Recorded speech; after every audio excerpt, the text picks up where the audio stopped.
नमस्कार. भक्तिप्रिया चॅनलवर आपले खूप खूप स्वागत आहे. आपल्याकडे 16 संस्कारांमध्ये एक संस्कार आहे अन्नग्रहण. हा संस्कार 5-6 महिन्याच्या शिशुवर केला जातो. तिथपासून पुढे आयुष्यभर या संस्काराचे पालन आपण करत असतो. जेवणाच्या सवयी, नियम आणि शिस्त यांचा थेट संबंध आपल्या आरोग्याशी असतो. म्हणून चुकीच्या सवयी निदर्शनास आल्यावर त्या लगेच काढून टाकल्या पाहिजे. जसे की जेवण झाल्यावर ताटात हात धुणे. आजच्या व्हिडिओमध्ये आपण हेच पाहणार आहोत की जेवणानंतर ताटात हात का धुवू नये, आणि तुम्ही पण धुत असाल तर व्हिडिओ नक्की संपूर्ण पहा. त्या अगोदर चॅनलला सबस्क्राईब केले नसेल तर सबस्क्राईब नक्की करा. बऱ्याच घरात जेवण झाल्यावर ताटात हात धुण्याची सवय असते. ही सवय अत्यंत चुकीची आहे आणि त्याला कोणताही शास्त्राधार नाही. उलट तसे करणे फारच ओंगळवाणे दिसते.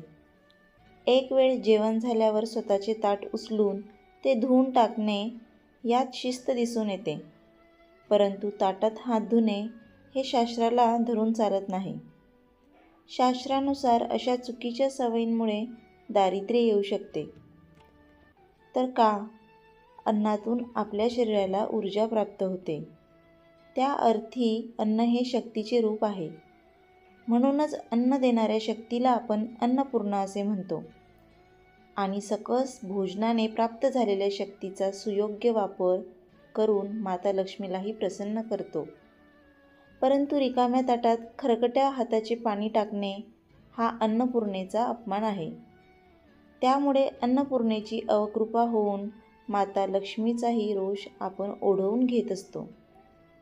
यासाठी ताटात पाणी टाकणे योग्य नाही. मूळ शास्त्र काय सांगते तर जेवण हा यज्ञ आहे आणि अन्न ही त्यात टाकलेली आहुती आहे. अन्न हे पूर्ण ब्रह्म उदरभरण नोहे जानिजे यज्ञ कर्म, असे आपण जेवणापूर्वीच्या श्लोकात म्हणतो किंवा तुम्ही लहानपणी ऐकलेलं असेल. याचा अर्थ पोट भरावे म्हणून जेवत नाही, तर शरीराला ऊर्जा प्राप्त व्हावी म्हणून जेवतो. आपल्या पोटात जो अग्नी आहे त्यात अन्नाची आहुती टाकल्यानंतर जेवण पूर्ण झाल्यावर हा अग्नी शांत करण्यासाठी पडीभर पाणी हातात घेऊन आचमन करायचे असते. आणि यज्ञाची पूर्तता झाली अशी त्यामागे भावना असते.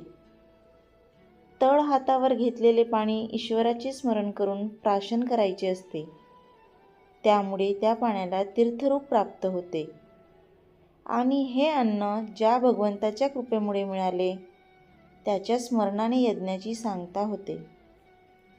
यासाठीच शास्त्र जाणून घेऊन मगच कृती करणे इष्ट ठरते.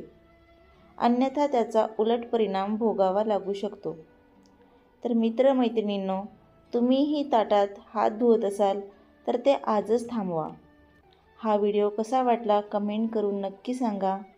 जास्तीत जास्त शेअर करा, लाईक करा आणि चॅनलला सबस्क्राईब करायला विसरू नका. धन्यवाद.